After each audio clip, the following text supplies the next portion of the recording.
Welcome to the Healthcare IT Today CIO podcast. I'm John Lynn, the founder and chief editor at Healthcare IT Today, and I'm excited to bring you the most practical healthcare CIO insights and perspectives. We know your job is challenging, and we want to help you be more successful. And our guest today is Erin Osbourn. She's Chief Information Officer at Child Mind Institute. Welcome, Erin. Hi, John. Thank you for having me. Yeah, I'm so excited to learn from you and have you part of our podcast. So I think you have a unique perspective, CIO at a mental health organization. First time we've had that, which is kind of sad, although we've had some large health systems that I guess have some behavioral health. But before we dive into some of those details, tell us a little bit about yourself and Child Mind Institute. Yes, happy to do so. I'm the Chief Information Officer at Child Mind Institute. It's pediatric mental health, as you had mentioned, and it is quite a unique organization. The organization is clinical care, a very robust research and science team, and education. We're an independent nonprofit, and so not affiliated with the health system. And we just crossed our 15-year anniversary, started in October 2009, and doing great things here at Child Mind Institute. A little bit about me and my background. Grew up in the EHR world, implementing major EHR systems across the world, honestly, Wow. and landed here in New York City. I've had the fortunate opportunity of becoming a CIO at a health plan and provider system for hotel workers, and really cut my teeth in IT operations, cybersecurity, and then made my way over to Child Mind Institute, where we're doing really exciting things as well as the very important work of protecting the children's health data. Yeah, that's so cool. I mean, what an interesting journey. I don't think I've met anyone with that resume. Yeah. That's pretty cool. And I have to ask you, you traveled all these places, and of course, when you're traveling for work, it's not the same as vacation, but do you have a favorite place that you went to in all your travels around the world? Is there a Oh, wow. favorite location out of all that you've been to? Oh my goodness. Well, for work, I'd have to say Santiago de Chile. So I am a huge fan of Latin America. And Chile is an amazing country. Had the fortune to go there and implement their EHR system and really bonded with the team and had some interesting challenges. There's cultural differences when you're putting in the EHR system, the workflow changes, a large learning opportunity. But I have to say, I look back on that so fondly. As a matter of fact, I've gone back to Chile a couple of times Wow. since to visit. It's a wonderful place to visit, a lovely country, so much to see in Chile if you ever do have a chance to go visit. That's awesome. Yeah. I should say bien bien.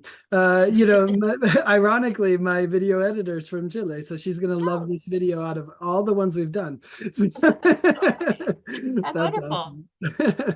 So tell us, how is being a CIO of a mental health organization different from maybe some of the other healthcare CIOs out there?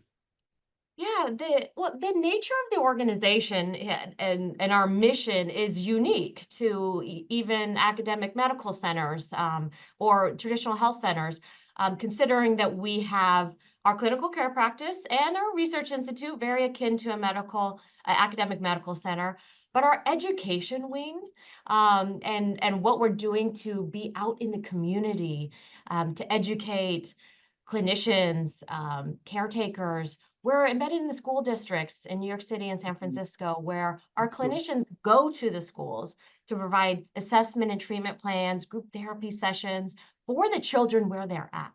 And That's that's amazing. really important and adding so much more value to the community, having that type of program, that's greatly valued in the community itself. And it's certainly not without its challenges because of the wide range of programming we do offer. We have regulatory requirements, not only HIPAA, we do operate globally. So we have GDPR compliance concerns, operating heavily in the state of California with CPA, Children's Protection Act, as well as FERPA, our student data that we Yeah. gather within the school district. So I think that also makes some uniqueness around data protections, the compliance realm with protecting the children's health data, providing that service, utmost service of security for the families and children that we are serving. Wow. I think it's amazing. I come from a family of teachers, and they said Mhm. before, there might be one kid that had some, behavioral health issues.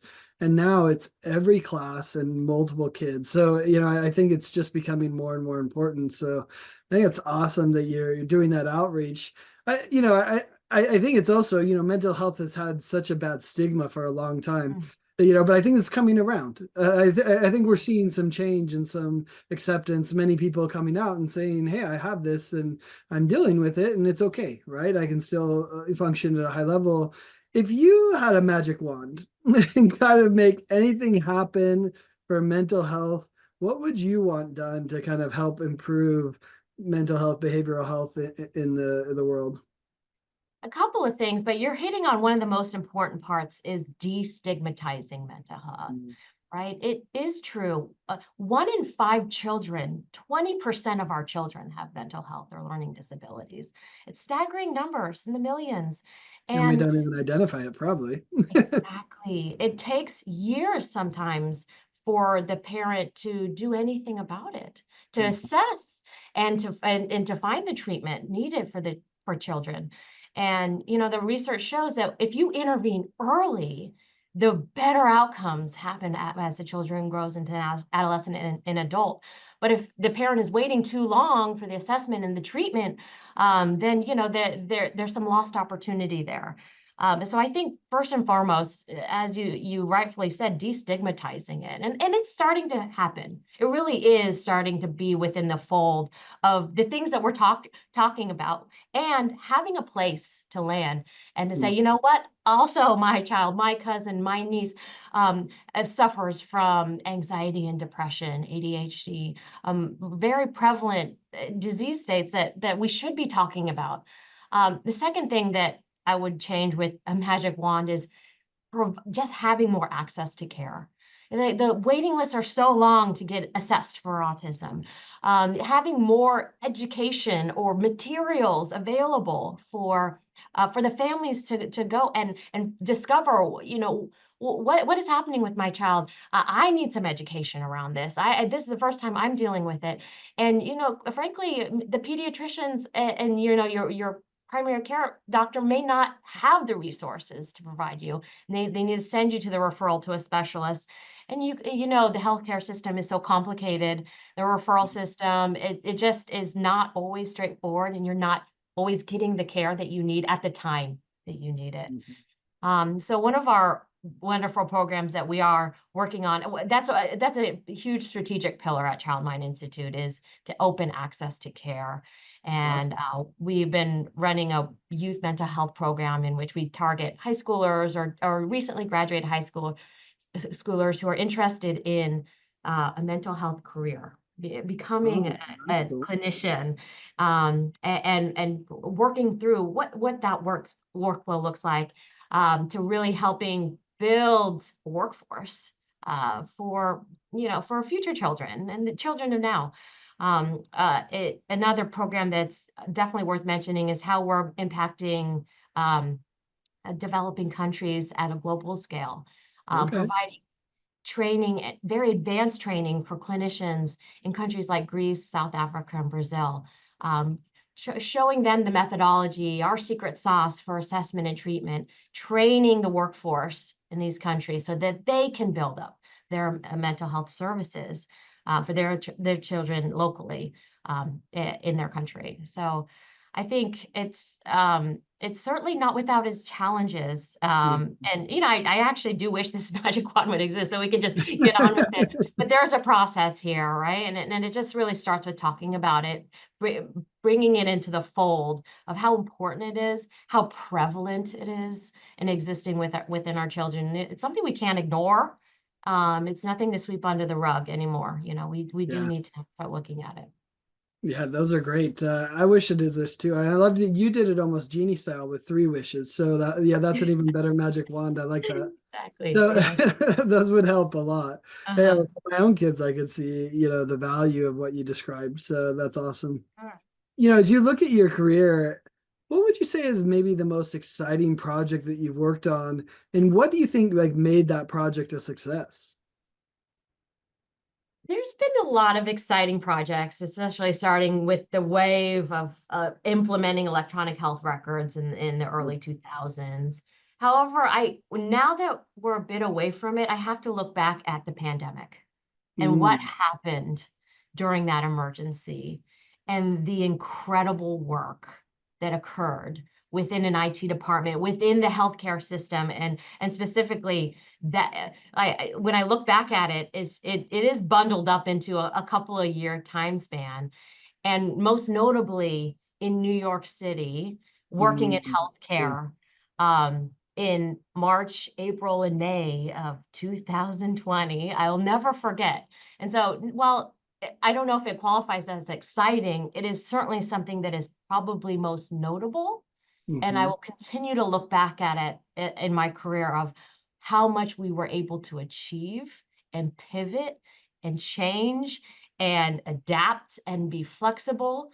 I mean, we were coding our own intake forms and tracking forms in the EHR before the EHR vendor released the code because Wow. we were in at the end of March of 2020, we needed the documentation. We had Sure. no other choice.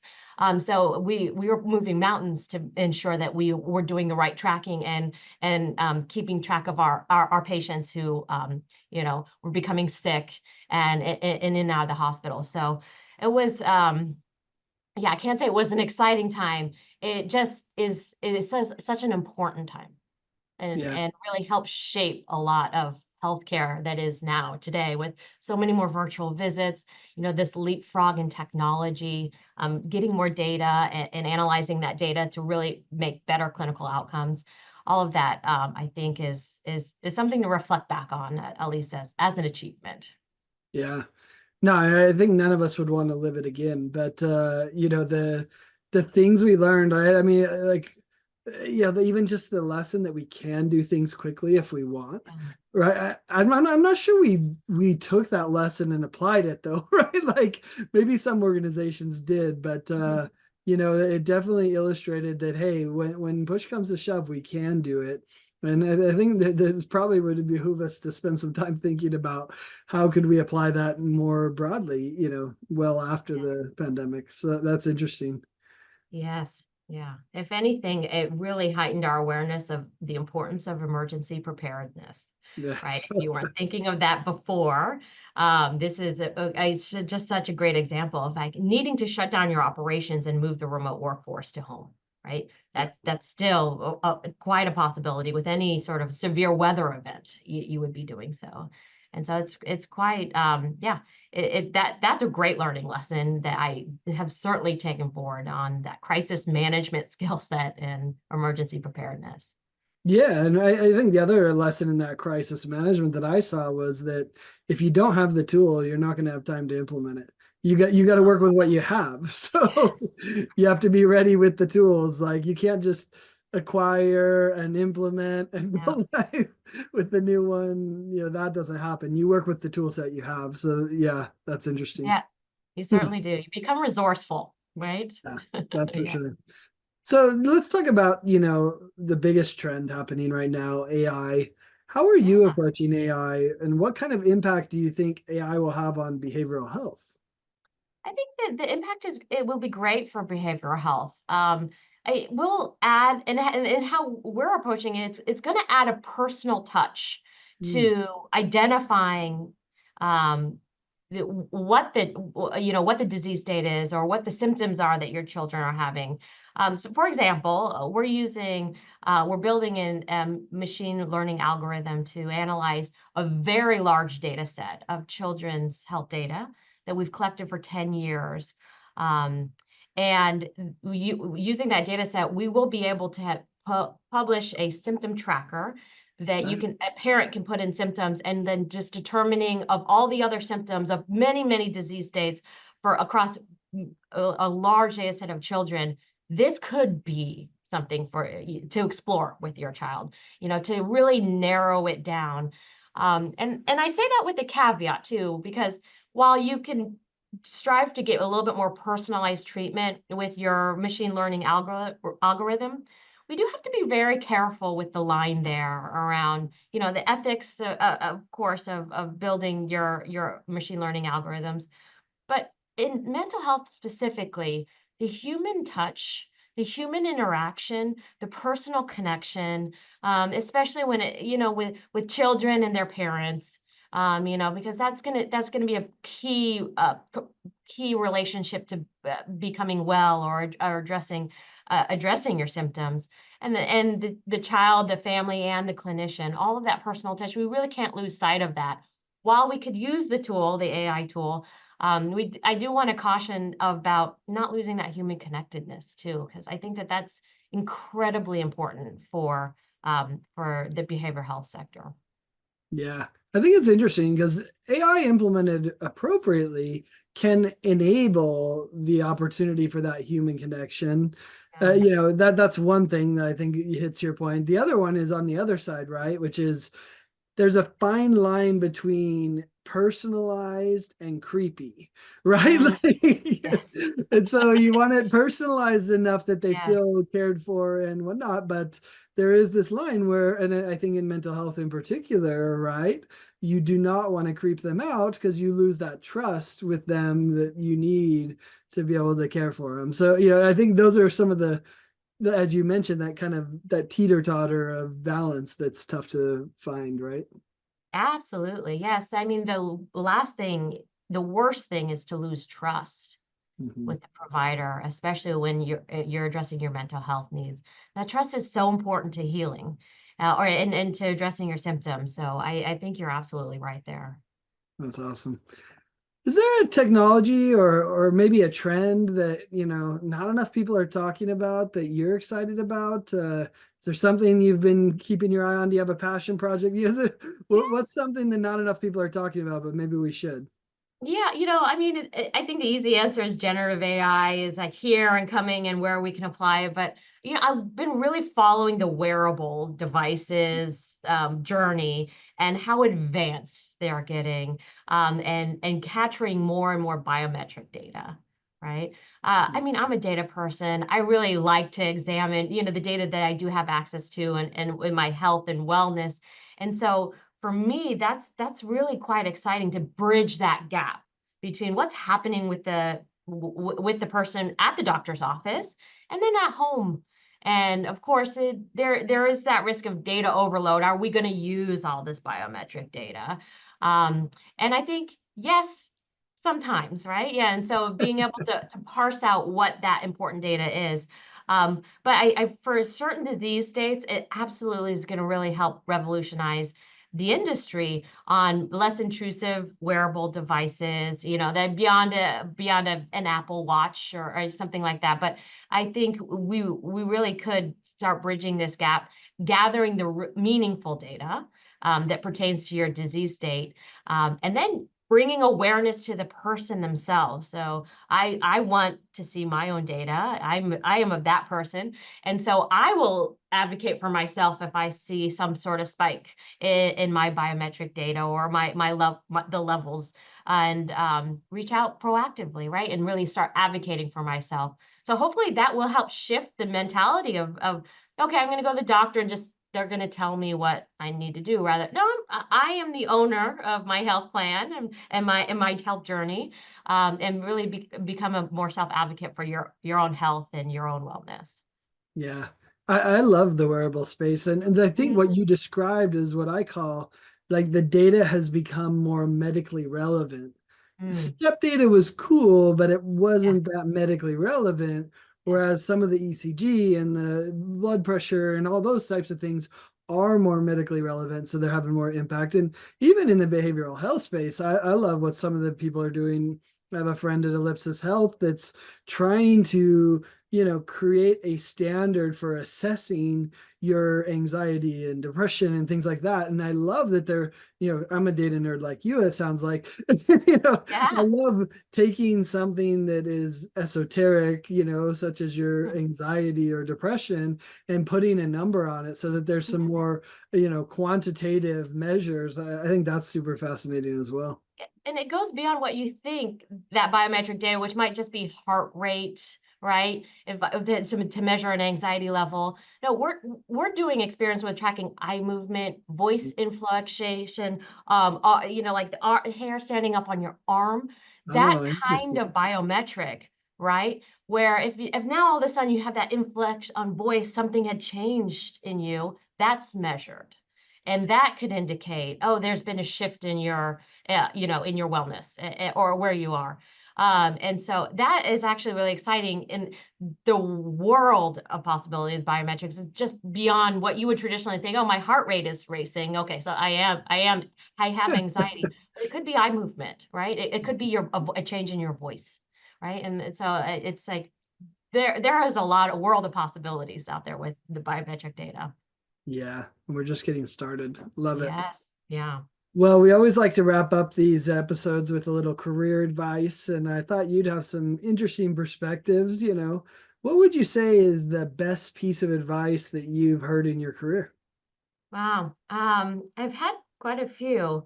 I think trust your instincts and take Mm, risks. For me, I've always been a bit of a risk taker, okay.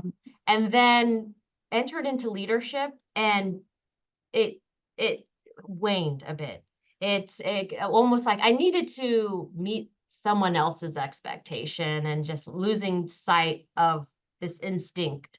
And now I've really become more of like, no, actually, I need to be true to myself, be honest with myself, and with big risks comes reward as well too. It's a balancing act for sure. But I think one of those things that is also very much to keep in mind, and good advice is growth comes with discomfort. And so Mhm. sometimes those risks get you into a state of discomfort, but that's how you would grow. That's how you do grow, going through that uncomfortableness. And then eventually it's not. Eventually it's just it's easy sailing. And then you're searching for that next, what's going to push me back into my discomfort zone? What risk might I start looking at so I can continue to grow? Yeah.